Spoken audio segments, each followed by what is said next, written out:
दिन नौ देवी के सजनवा हो, घर ही में करब पूजनवा हो। नव दिन नौ देवी के सजनवा हो, घर ही में करब पूजनवा हो।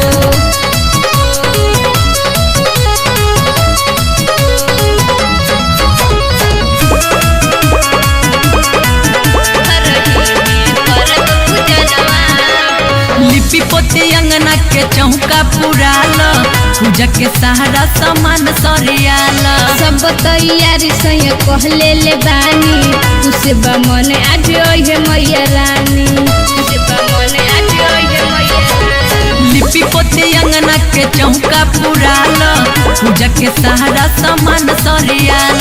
सब तैयारी सही कहले ले बानी, तुसे बमन आज ओहे मैया रानी। आज पहिला ह दिन जनी करी ह कमी, जल्दी लाव जाके माई के असनवा हो, असनवा हो, हाँ असनवा हो। नव दिन नौ देवी के सजनवा हो, घर ही में करब पूजनवा हो। नव दिन नौ देवी के सजनवा हो, घर ही में करब पूजनवा हो।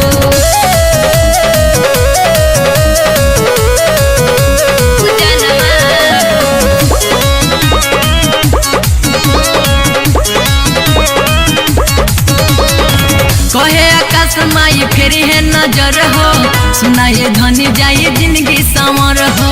छोटन छाया पदाया बरसैली, पुष्पा के माई किस्मत जगैली। कहे राकेश माई फेरी है नजर हो, सुनाए धनी जाए जिंदगी संवर हो।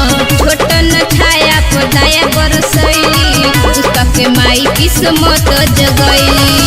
बाटे महिमा महान जाने दुनिया जहान, सब कर माई रखेली ध्यानवा हो, ध्यानवा हो, हाँ ध्यानवा हो।